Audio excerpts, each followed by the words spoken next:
Okay, can you tell me your name, please? This is Diane Bukowski, recording an interview. Curtis Linnell Collins, Okay, and what's your date of birth? 8/15, 1972. Okay, and are you married? No, Okay, do you have children? yes. Okay, and can you tell me a little bit about your childhood, where you grew up at, and what it was like? Yeah, I grew up in a rough neighborhood, um, Mac and Lennox, Right. childhood, so. Got in a lot of trouble as a growing up. Mm, Okay. Um, did you know Carl Hubbard when you were growing up? When yes, you I were do. growing up, how did you know him? I lived down the street from him. Okay, were you friends or? Yes, Okay. And let's see, how old were you when the police stopped you and got you to sign a statement about Carl Hubbard's case? 19. 19? Okay. And where were you at that point? I was on Lennox and Mac at the corner store. Okay. And can you tell me in your own words what happened from that point on that day? Yeah, basically they pulled me over. I got caught with some drugs. I was on parole, and basically they told me they wanted me to lie and say that I saw something that I didn't see. Okay. And what was that? Say that Carl Hubbard murdered this guy on Mac and Gray. Okay. And then what happened? Did they take you to the police station? Yes, they did. Okay. Oops. And how long, well, what happened at the police station when you got down there? Well, they was threatening to lock me up and interrogate me, scared me, and I didn't want to go back to prison. What did you tell them initially when they stopped you about Carl Hubbard and the case that they wanted to know about? I didn't know nothing about it. Okay. And when you got down to the police station, what did you tell them? Basically, they told me to, for order me to stay out of jail, go with the story that they was going to fabricate. Okay, and do you remember the names of the police officers? I just remember Sergeant Kennedy. Okay. And how did they take your statement? Mm, Did they write it out? Did they I, videotape it? I think they wrote it out. Okay. They wrote it, you didn't write it? No, Okay. And why did you sign it? I was scared. I was young. Didn't know no better. Right. And what did they threaten you with if you didn't sign it? Go back to prison. Okay. Charged me with a drug case. Okay.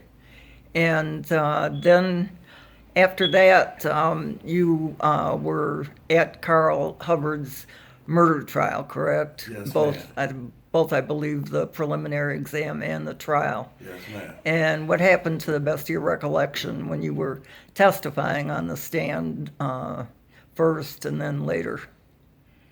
Well, I went with the story what the police fabricated, and then I changed my story and told the truth. I told them I really didn't see nothing, Okay. and they basically went with the story that they fabricated, and I told the judge that I didn't see him murder nobody. Okay, right. Yes, To testify again. yes. And what happened then? Uh, Basically, they found him guilty for something that he didn't do. Uh, And they had you testify during that trial? yes. And they had you testify to what? What story they put together, fabricated. Okay.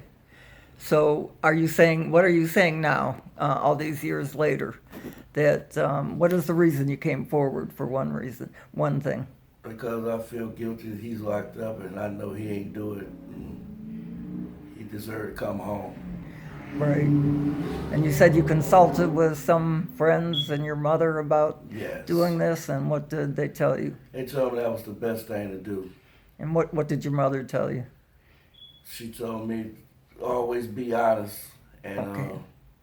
never get a person, in trouble if he ain't do it.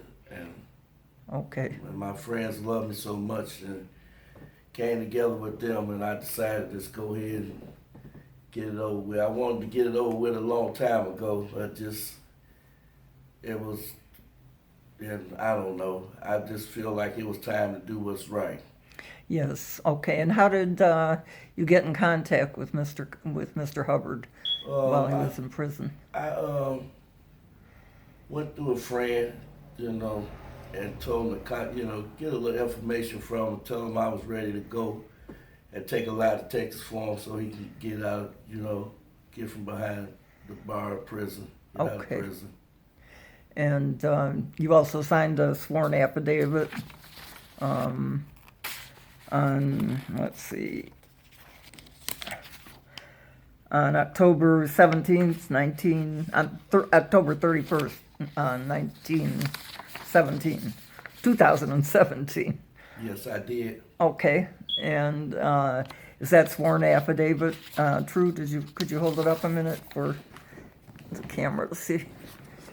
Okay, and that's the affidavit you signed, Yes, and you're it is. testifying that you're not testifying. You're stating that it's accurate. Yes, And it is. did anybody threaten you or coerce you or promise you anything for signing that affidavit? No, ma'am.